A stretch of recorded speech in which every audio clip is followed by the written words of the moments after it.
no, so ayun po, no, what's up sa inyo dyan mga lahi. So for today's video, ipapakita natin ngayon yung pinaka-trending dito sa Dubai Pistachio Kunapa Chocolate. So masarap din to siya mga lahi. Sobrang sarap, kaya huwag nyong palagpasin to, gagawin nyo din to. So kailangan natin dito ng silicone at chocolate. Yun yung pinaka-base niya talaga mga lahi. Tapos mamili na lang kayo kung ano yung design na pinaka-gusto ninyo. Ayan. So naglagay tayo ng design sa silicone, tapos ilalagay natin yan sa chiller para mas mabilis tumigas. Tapos ito na yung pangpalaman natin sa gitna. Kailangan sa gitna medyo malambot lang siya para pag crack sa chocolate is malambot siya, di ba? Tapos yung naglagay tayo ng chocolate diyan, ang gamit natin na chocolate is milk chocolate. Kailangan hindi mo siya punuin mga kalay yung silicone, kasi nga may ilalagay ka pang filling na pistachio. Kasi pag sobrang puno, mahirapan ka pag lagay uli ng chocolate. Ayan. Tapos ilalagay natin yan sa freezer para mas mabilis siyang tumigas, or sa chiller lang, no? Kung ano yung meron dyan sa inyo, basta mas mabilis siyang tumigas kasi nga may ilalagay kang filling dyan sa gitna. Yun yung pinaka-filling niya, yung pistachio na ginawa natin. Ayan. So kailangan manipis lang talaga siya, hindi masyadong makapal. Ayan. Tapos ilalagay natin siya sa freezer. Ayan. So kailangan maganda din yung pagkalagay mo sa chocolate para wala siyang mga butas. Kasi kung pangit yung paglagay mo sa chocolate is magkakaroon siya ng butas-butas. Pangit siya tingnan. Ayan. Ayan. Tapos ayan na yun mga kalay. Tumigas siya. Tapos ilagay na natin yung pistachio sa loob, sa gitna, no? Ayan. Ayan na. Tapos kailangan maglagay ka ng space mga kalay sa gilid para paglagay mo na uli ng second coating ng chocolate sa taas, hindi ka mahihirapan at hindi lalabas yung filling mo na pistachio. Ayan. So ganun lang. So sa gilid meron tayong nilagay na space, di ba? Ayan. Okay. Basta tama lang yung paglagay mo sa pistachio na filling mga kalay, hindi din masyadong marami, kasi pag sobrang marami, aapaw siya sa silicone, pangit tingnan. Ayan. So ito yung pinaka-trending ngayon dito sa Dubai. Masarap din talaga siya mga kalay.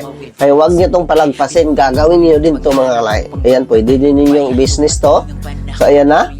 So naglagay na tayo ng second coating sa chocolate. Tatakpan na natin yung pistachio. Ayan. So, diba? So ganun lang. Huwag kang mag-alala kahit sobra yan sa gilid mga kalay, kasi nga ikakat mo yan mamaya. Ayan. Okay. Ganun lang, kadali, di ba? Meron ka ng pistachio kunapa trending. Okay? Sobrang sarap din to talaga mga kalay. Tapos, pwede nyo din tong ibinta dyan sa Pilipinas. Ayan. Tapos, lagay mo sa freezer. Tapos, pag tumigas na, kukunin mo, babaklasin mo. Tapos, ikakat mo na yung sa gilid. Ayan na yung mga kalay. Kita nyo naman. Tumigas na, di ba? Tapos, gumamit tayo ng glow torch dyan para mas maganda yung pagkat sa chocolate natin sa gilid. Ayan. Kita nyo naman, oh, di ba? Mas mabilis i-cut siya pag mainit yung kutsilyo yung gagamitin. Ayan. So, ganun lang. Ganun din sa cake. Yung cake mo galing sa freezer, yung mga slice cake, mas maganda kasi mainit yung knife na gagamitin mo. Ayan. So, kita nyo naman, iniinit ko pa. Ayan. So, maganda yung pag-cut mo. Hindi hassle, hindi durog-durog yung chocolate. Kasi kung hindi mainit yung kutsilyo yung gagamitin, is mag-crack yung chocolate nyo. Kasi nga, lalo na kung galing sa chiller or sa freezer, alam naman natin itong chocolate na to kung matigas yung ito na chocolate. Kasi nga, compound siya, no? Ayan. So, ganun lang kadali mga kalay. Ikakat mo lang siya, linisin mo lang yung sa gilid para pantay talaga siya. Ayan. Diba? O, diba? Mabilis siyang ikat pag mainit yung kutsilyo at hindi ka rin mahirapan. I-try nyong ikat na hindi mainit yung kutsilyo, di ba? Madudurog yung chocolate.